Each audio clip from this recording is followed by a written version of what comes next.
आज शराब पी करके और थाली का ठोकर मारते हैं, फेंक देते हैं थाली को, बड़ी बराई भोजन से तैयार थाली को फेंक देते हैं। और उसकी पत्नी बैठी बैठी रो रही होती है, 2 घंटे लगाकर रोटी बनाई, पति देव आवेंगे भोजन खावेंगे, और पति देव आया टीटी बन के, खाना धर दिया, पहले दिन में बैठा रहेगा, वह कई खाना खा ले। अब वो सोच है नहीं उसको, क्योंकि तो शराब में टन होया बैठा है। फिर वो ये कहेगी तो मत पिया कर, रोज पी का हो, अपने शर्म नहीं आती। बस इस बात से वो टीटी फिर चिढ़ जाता, थाली फेंक दे, पत्नी ने भी कूट दे, टीवी भी फोड़ दे, यानी पता नहीं क्या नुकसान कर दे। अरे वो कुत्ता बन गया वो दुष्ट आत्मा। अब कुत्ते की योनि पाके कहाँ बैठा, गली में, और सारी रात भौंके, क्यों उसमें ऐसी नेचर दे दी भगवान ने।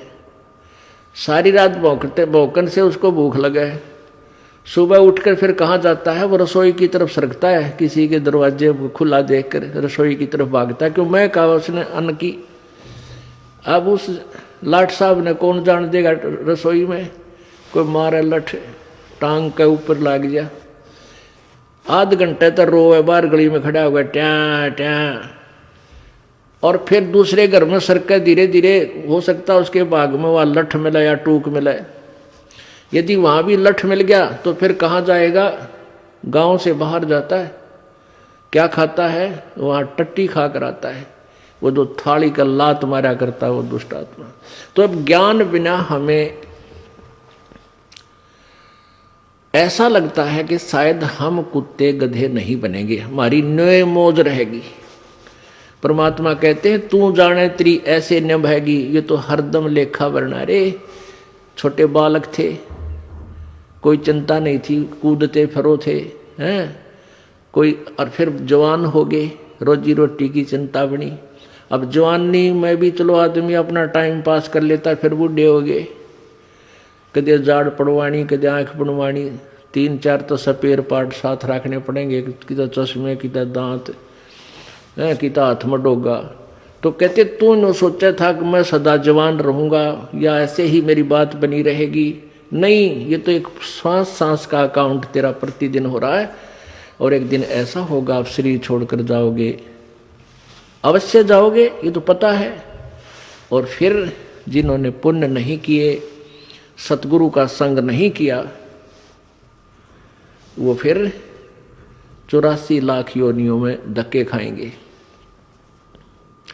सुखदेव ने 84 भुगती बना पजावे खरवो, तेरी क्या बुनियाद पराणी तू पेंडा पंथ पकड़वो। होय होय। आन उपासना करने वाले एक सतगुरु को छोड़कर अन्य जो साधना किसी भी संत या किसी सतर की, वेदों तक की सतर का भी कोई गुरु आपको मिला है, तो भी आपकी ब्राह्मणाटी दुर्गति समाप्त नहीं हुई। क्या बताते हैं, सुखदेव ने 84 भुगती बना पजावे खरवो, तेरी क्या बुनियाद पराणी तो पेंडा पंथ पकड़वो। सुखदेव जैसे ऋषि, उन्होंने भी 84 लाख योनियों को भोगना पड़ा, क्योंकि उनको सतगुरु नहीं मिले, ये मार्ग नहीं मिला, ये पेंडा नहीं मिला। क्या बताते हैं, कोट जन्म तन भरमत हो गए, कुछ ना हाथ लग्या रे, कुकर सुकर खरबा बोरे, कौआ हंस बुगारे। कोट जन्म तू राजा की, ना मिटी न मन की आशा, भिक्षुक होकर दर दर घूम लिया, मिला न निर्गुण रासा। अब क्या बताते हैं कबीर परमेश्वर कि एक पूर्ण संत ना मिलने से, पूर्ण संत ना मिलने से आप अन्य साधना करके, जैसे वो वेदों अनुसार साधना, कोई अच्छा ऋषि संत मिल गया, वो भी गुरु बनाने पड़ते हैं। ओम नाम का जाप किया और अच्छे पुण्य किए, उसके आधार से कहाँ तक पहुंच जाते हो आप, ब्रह्मा विष्णु महेश तक की पदवी भी प्राप्त कर सकते हो, देवता की पदवी भी प्राप्त कर सकते हो। वरुण जल का देवता, कुबेर धन का देवता यानी वित्त मंत्री, इन पदवियों को भी तू प्राप्त कर सकता है। लेकिन फिर 84 लाख योनियों में भी आपको जाना ही पड़ेगा।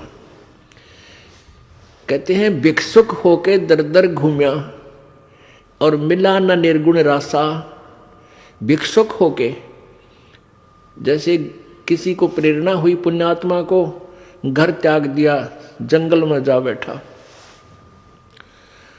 वहां से क्या करते थे कि जंगल से गांव में आते थे, नगर में, वहां से एक बार भिक्षा मांग लेंगे और शाम न खा ली और सुबह भी वही रख दी, सुबह बासी जैसी मिली वो खा ली, और फिर भी बच गई तो उसको कहते सुखा लेते थे। शाम ने फिर उसी में थोड़ा बहुत खा के काम चला लिया। इतनी साधना भी की कि कहीं तेरी भक्ति में बाधा ना पड़े, थोड़ा खा करके अपनी भक्ति करता रहो। उस भक्ति के आधार से इतने इंद्र कुबेर ईश की पदवी, स्वर्ग का राजा इंद्र भी बन गया तू। लेकिन ये जन्म मृत्यु और 84 लाख योनियों का तेरा कष्ट मिटा नहीं, क्योंकि तुझे वो मार्ग नहीं मिला।